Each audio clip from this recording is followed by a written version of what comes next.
ప్రకాష్ గౌడ్ గారు ప్రకాష్ గౌడ్ గారు ప్రకాష్ గౌడ్ గారు అధ్యక్ష అవకాశం ఇచ్చిన ధన్యవాదాలు అధ్యక్ష. అధ్యక్ష నేను 4 మాటలు గెలిచిన అధ్యక్ష రాజేంద్ర కాన్స్టిట్యున్సీలో ప్రజల ఆశీర్వాదం. 2 మాటలు ఉమ్మడి రాష్ట్రంలో తెలంగాణ వచ్చినాక 2 మాటలు. హనుమాన్ నగర్ అనే ఒకటి ఉంది అధ్యక్ష, భూపాల్ నగర్ అనే ఒకటి ఉంది, జలాల్ బాబా నగర్ అని ఒకటి. నేను 40 ఏళ్ళ సంది చూస్తున్నా అధ్యక్ష. అక్కడ ఇండ్లు కట్టుకున్నారు, గుడిసెలు వేసుకున్నది, ఫారెస్ట్ ల్యాండ్ ఇది.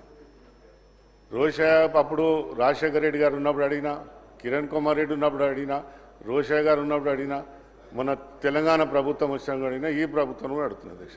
నేనేమంటున్నా అధ్యక్ష, అడిగినప్పుడు దీని పరిష్కారం ఏంది, మంత్రితోని అధికారులతో కూర్చునబెట్టి దీనికి ఏం చేస్తే సొల్యూషన్ అవుతుంది. ఇలా 40 ఏళ్ళ సంది దాన్ని ఇల్లు కట్టుకున్నారు, వాళ్ళకి పట్టాలు లేవు, బిల్డింగ్లు కట్టుకున్నారు, మంచి మంచి బిల్డింగ్లు కట్టుకున్నారు. ఇవాళ ఇటు రోడ్లు చేయనిపోతే రోడ్లు చేయనియరు, నీళ్ళు దానిపోతే నీళ్ళు చేయనియరు. దానికి కారణం ఏంది అధ్యక్ష? మీరు ఒకసారి దాని మీద ఆలోచన చేయాలని అవసరం ఉంది అధ్యక్ష. ఎందుకంటే ఇప్పుడు ఇది మాటలు 4 మాటలు గెలిపించినాక ప్రజలకు నేనేం చేయకపోతే రేపు ఎట్లా నమ్ముతారు అధ్యక్ష? ఎప్పుడు అంటారు మేము పోయినప్పుడల్లా మా కాడ పంచాయతీ ఎలక్షన్లో పోయినప్పుడు, మళ్ళీ ఎలక్షన్లో పోయినప్పుడు అందరూ అంటారు.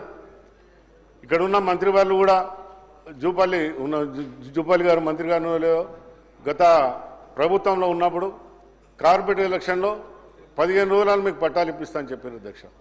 ఆయన ఎలక్షన్లను మాట ఇచ్చుకుంటాం, పోతే అయిపోతుంది, మనం మర్చిపోతాం. మనం నేనేమంటాక దీని ఒక పరిష్కారం చేయండి అధ్యక్ష.